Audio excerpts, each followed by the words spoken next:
Hi everyone, and welcome to today's morning report with me, Richard Perry, market analyst at Hantech Markets, for Friday the 20th of June.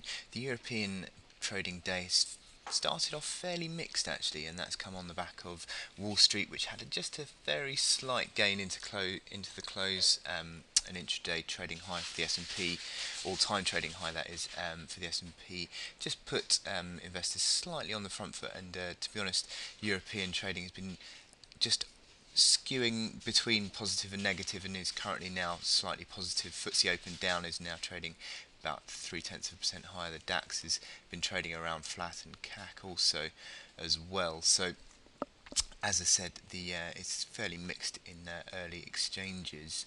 The big moves that we saw yesterday, certainly in the gold price, have been dominating the news headlines, certainly in the financial press anyway. And that happened yesterday. That's slightly come back from yesterday's gains, and also the weak dollar, which was one of the driving forces behind that jump in the gold price. That continues to remain the case. You've got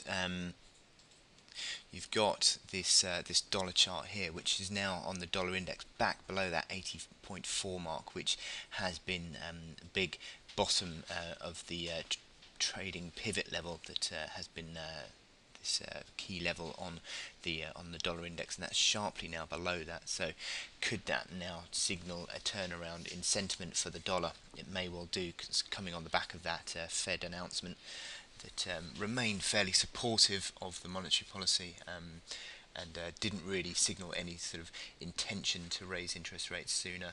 And the market was looking for a certainly more hawkish statement than the Fed actually gave. So the dollar off the top there, certainly.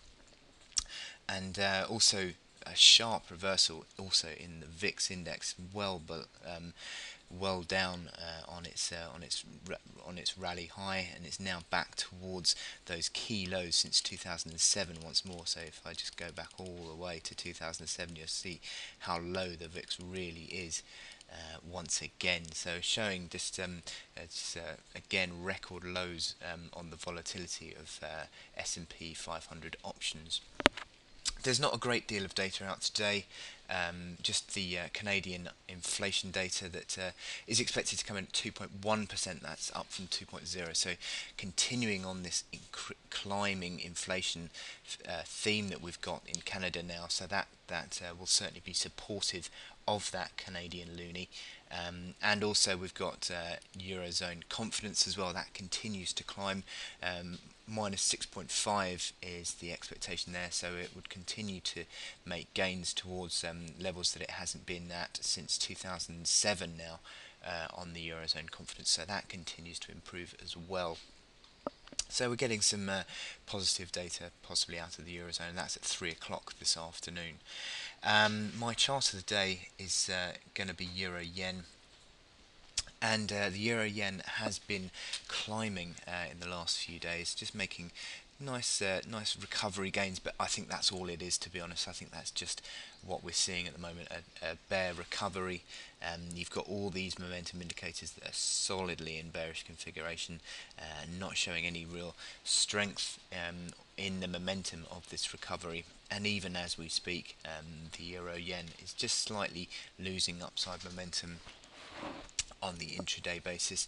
We've had this, this is on the hourly chart, we've had this base pattern that was completed on a move above 138.55, but to be honest, I don't see that that is going to be going too much higher. That does give us an implied target of 39.50, and you do have these hourly moving averages all rising in bullish sequence, certainly the shorter ones anyway, and the momentum is fairly positive on an intraday basis.